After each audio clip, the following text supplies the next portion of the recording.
Now, we are going to formal speech session. Today, we have a special guest, Toastmaster Albert.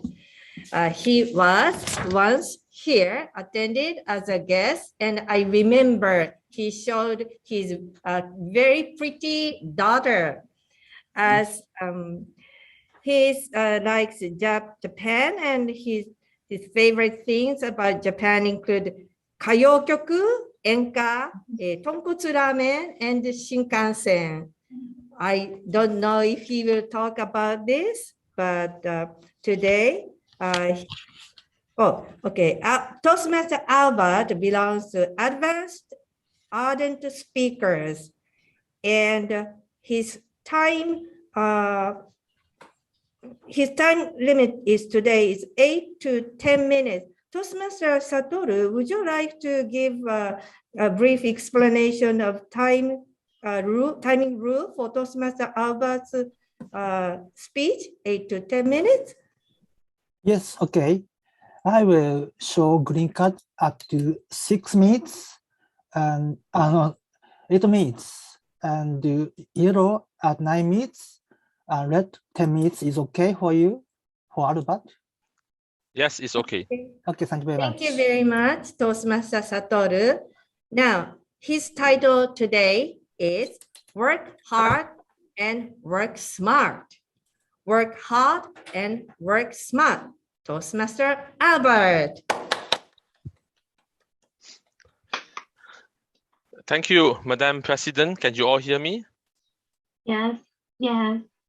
Thank you. Madam President was right. I am going to talk about one of the items that she mentioned.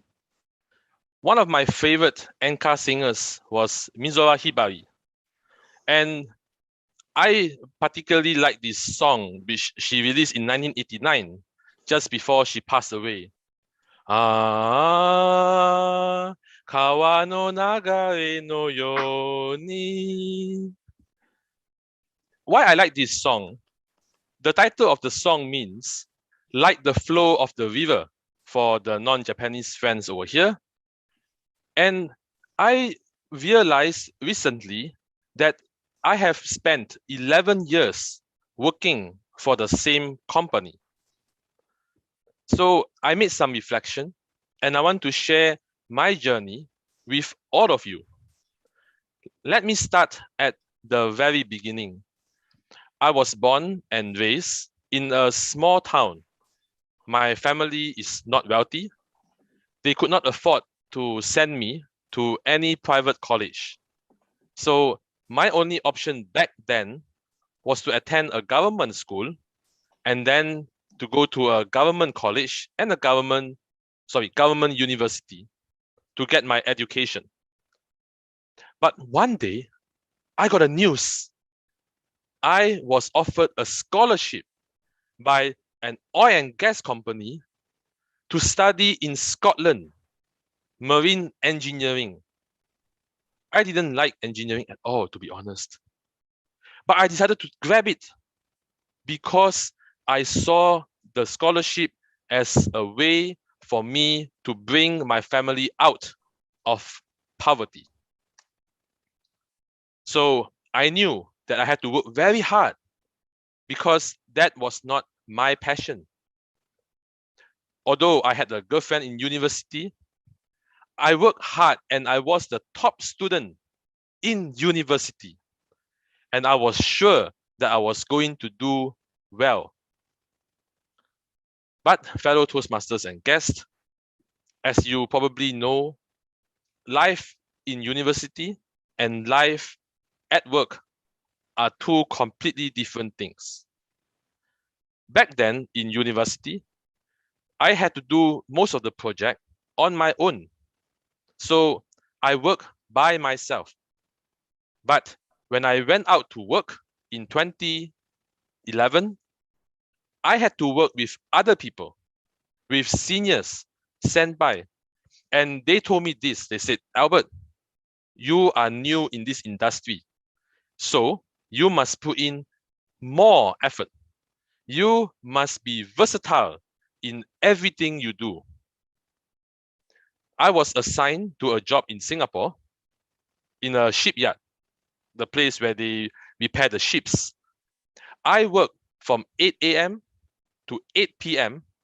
every day from Monday to Saturday, and then 8 a.m. to 4 p.m.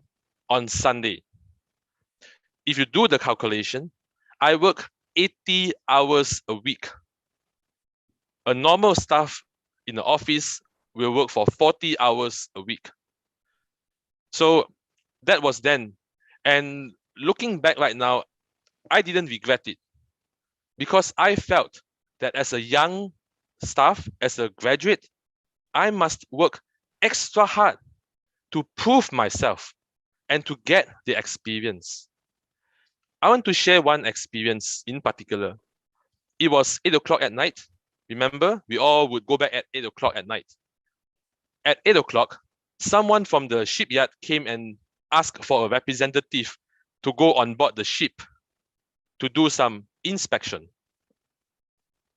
Everybody looked at each other because all my seniors, they wanted to go back to be with their family. So they were looking left and to the right. And while they were trying to think of who to go, I raised my hand and said, me, I will go. Why did I do that?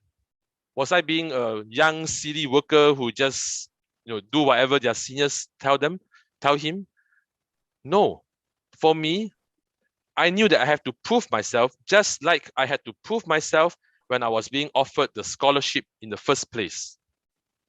So I went and I did a lot of midnight inspection. Yes, midnight at 12 a.m. in the morning. I got sick eventually. I was unwell for many weeks, and I was diagnosed with something called the GERD, which is something to do with the digestion, because I always have my dinner at 10 p.m. at night. I didn't regret it, fellow Toastmasters and friends. That was the journey which I have chosen. But soon I realized that working hard is not enough. I have to, once again, work smart to bring myself to the managerial level. Because to be at the managerial level, I realized that I have to lead people. And I have a few obstacles. Number one, I am a perfectionist.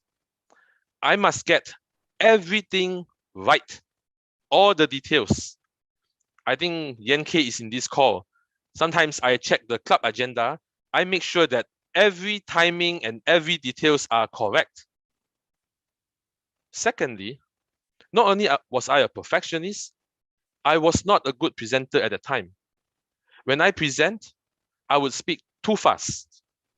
Maybe they will catch 50% of what I said. But all this changed when I joined Toastmasters 5 years ago in 2017. Why did I join Toastmasters? Shamefully, it was because it was free. The company paid for it. So I said, why not? Just go. But after I joined, I realized that Toastmasters was not only about public speaking. I served as an area director and then as a division director. And these two leadership positions really taught me how to work with people who are different from me. So I gained a lot of life skills in Toastmasters. And I would like to share 3 of these life skills with all of you today. The first life skill that I've learned from Toastmasters and from work as well is a very important one, which is make no enemies. Sometimes we take things too personally. We feel that certain things happen and it is directed at us. But if we could maintain our professionalism and not treat something at a personal level, we will not make any enemies with anybody.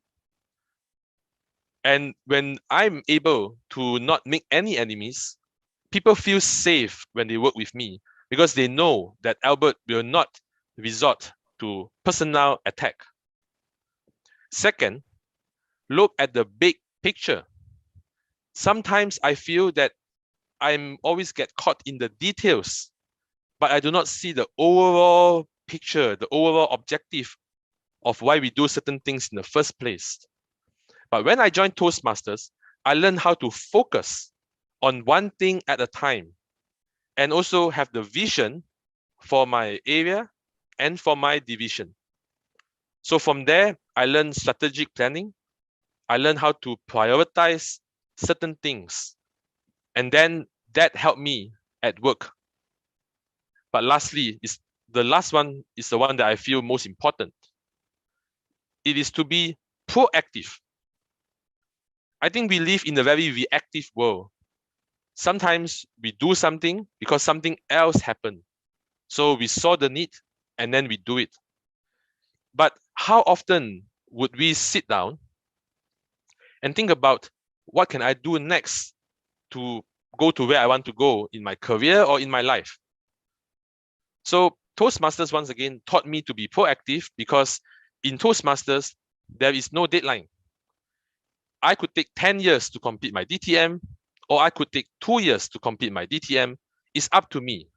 But I have to be proactive to pursue the DTM in the first place. So learning how to be proactive was very important to my work because I could show to my bosses that I am able to come up with suggestions without waiting for something to happen.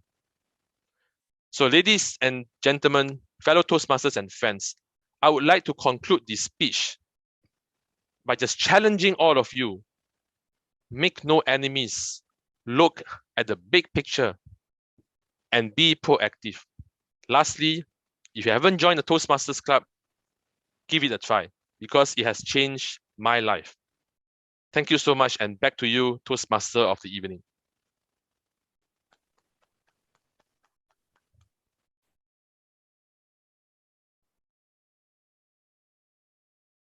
Thank you very much for your inspiring speech. I was very impressed that, and now I understand you have such an excellent, distinguished Toastmaster working very hard at your work too.